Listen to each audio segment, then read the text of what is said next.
Do you need a trading guru? Well, the short answer is no, but let me just explain why. Turns out that the internet is a great resource for information about stock trading, ETFs, Bitcoin, all sorts of venues for how to trade. So if you are looking in the right place, you will find plenty. There are endless books, podcasts, Twitter accounts, all sorts of things. You'll be able to find what you actually really need. So here is where we get the good news. That means that if you're a good student, you could actually learn how to trade entirely on your own and without having to pay a dime. There's even free educational material from people that would have you pay for their courses or other things that they've put together. So how can you be a good student? First, what I did was find as much information as I could that was available for free, just online. I looked up a lot of my trading information in terms of definitions. What is a ticker? If you are starting at that basic building block, that's okay. You need to start somewhere. Just check the credentials of the people that you're listening to. So if you're on YouTube, we all should know this. Don't just trust a person because they're on YouTube and they're talking about it. Don't just trust a story because you heard it from someone. This is life 101. Secondly, take tons of notes. I had probably 3 notebooks that I filled with information that I found here and there and everywhere. And then I went back and I consolidated those notes. So I took another notebook and I wrote it all down in a very organized and easy to find kind of format. So now I have a very condensed version of all of the things that I've learned in one location. I would even write down things that I would notice as I was in the chat rooms with these gurus or watching them trade live. Like if I noticed what they saw on the level 2 or where they got in and where they got out, those sorts of things were important because it gave me clues and context as to the kinds of executions that were important in order to make a play work. Sometimes I would get caught up in things like, oh, have a 5-cent stop or a 10-cent stop. If you were exact with those numbers, you would often get stopped out and then it would go without you. So it was important to learn the nuances and to take notes when I would notice these differences between the information presented in their coursework or even in their videos and what they were actually doing with their trades. I think that when you can find them live trading or live trading examples, those are the best ways to really understand the trades, to understand the plays, and to understand how to actually do these things. Without those examples, we kind of have the hindsight bias. It can seem like a simpler thing when we're looking back on it than it was in the moment. So if you can see how it panned out in that moment, it actually is really helpful with understanding how you're going to have to execute. Sometimes a leader or a guru or a mentor is too far removed from the experience of being a new trader that they can't communicate what you would need to hear to have something click to get you to where they are. It's one of those things where just the timeline has been too long and so their memory isn't very clear and all they know is that they did kind of this thing to get there and they're telling you that. They're like, oh, just work hard, oh, just, that sort of thing. But it's a pretty oversimplified version. You have to write these things down, you have to revisit them often, and when you do that, you're able to move forward and recognize patterns in yourself, recognize patterns in what they're doing and showing you so that you can apply it to your future trades. I definitely do best when I have written down every single part of the process. So if there are steps, even if it's the most minute, silly steps, such as turning on your computer in the morning, if I write that down, it gets it stuck into my brain a little bit faster so that I won't get caught up on anything that I have to just naturally remember to throw in between all of the steps that I have written down. If you know your learning style, use it to your advantage.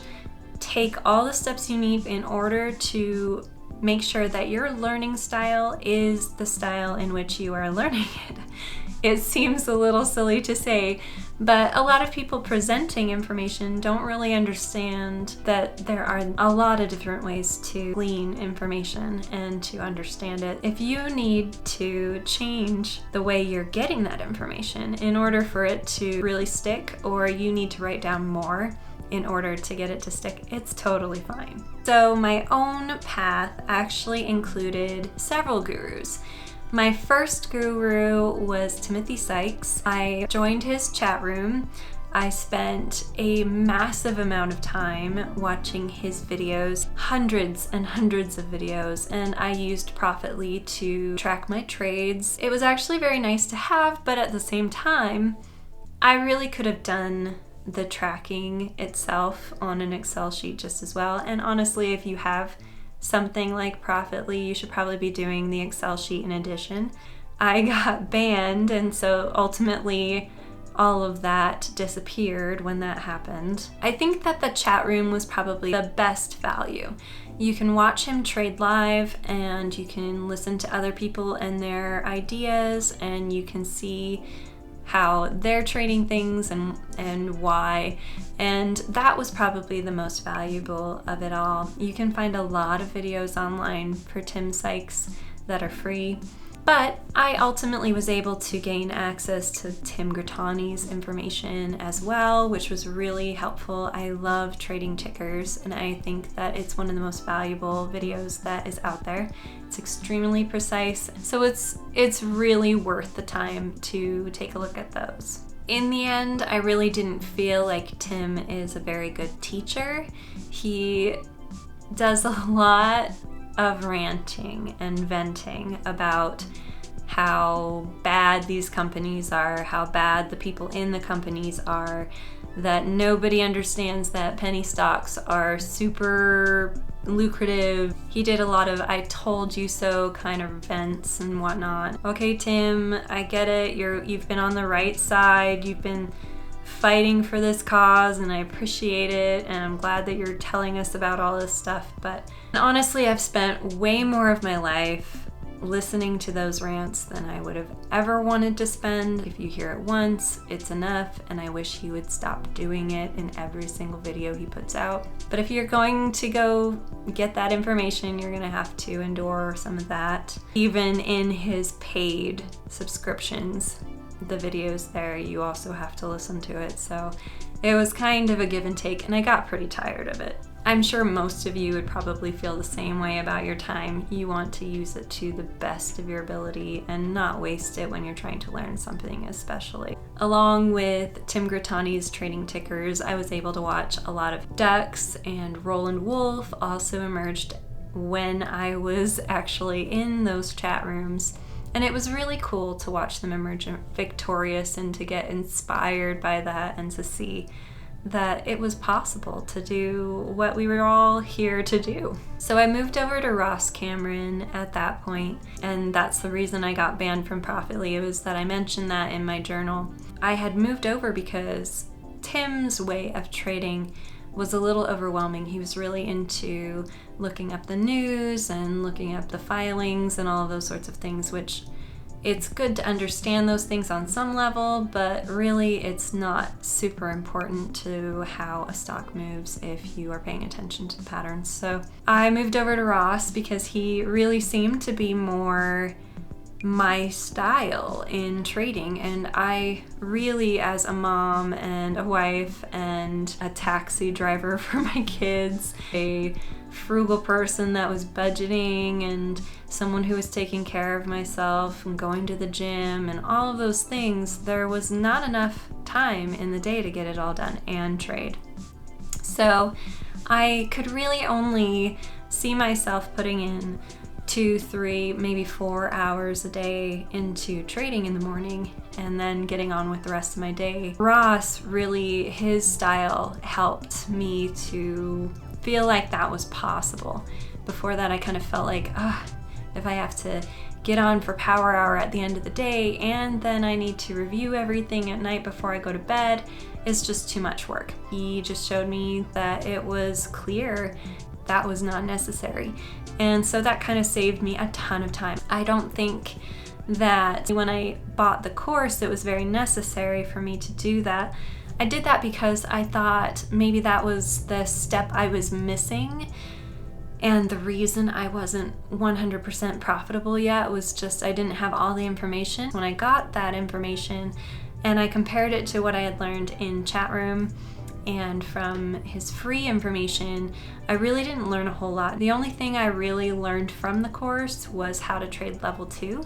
And I would say that you could probably go online somewhere and find out how to trade level 2 without paying $4,500. It was a lot of money, and that was the total of my 2 first accounts. I would have been able to use that money to get an account funded that could have maybe been easier to trade because it was less restrictive because I had more buying power. I wouldn't say that these courses are necessary for success. The value lies in the chat rooms and watching people trade live. I think you can get a lot of this information for free online if you just take some time and research and really look around. You can determine a lot of what they would teach you in the course by watching them. As beginner traders, we usually are very, very short on cash. And so any way we can save in order to further our education and further our potential for success, that's something that we really should be communicating to each other. You know, there are some people that are really glad that they took these courses, and that's great, but I think it's not necessary, and it's important for you to know that. So don't ever throw your money at someone just because you think they're going to make you trade better or give you some secret that is going to put you over the top. There are no trading secrets. They are all available to you. And the idea of a secret is just a sales tactic. Also, if you ever hear free live webinar, don't believe it. It's not a real live webinar. Both Tim and Ross do this. They have pre-recorded webinars, and they even have like a little chat scrolling. It's like a little fake chat scrolling on the side. Like they're trying to make you believe that they're actually communicating with these people, but if you hear their voice outside of the recording and in the recording, you can totally tell. And if you ask a question, they won't answer you in those webinars. It's a little pet peeve of mine, so I wanted to debunk that. So the other thing that I am doing right now that has actually turned out to be really valuable for me in continuing to learn and understand things about how I trade and how I should change my trading for better profits.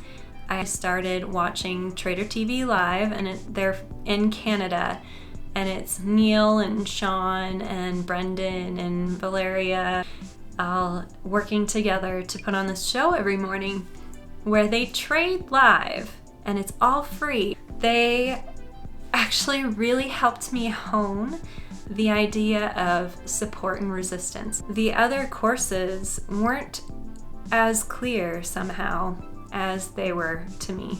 So it's been really great to get on there every day and have their energy. It's kind of like a sports cast, the energy that Sean brings, and it's hilarious. Even just like watching their free content that they also put out, I think you'd be able to learn quite a lot there. The great thing about it is it helps me to wake up every morning and really stay focused on trading because of their energy is contagious, and it helps to have coffee near me as well. So through my journey, the most clear thing that has come to me is that you don't have to pay anything or much at all to get the education you need for trading. And doing so doesn't mean you're going to have a better education than someone who doesn't.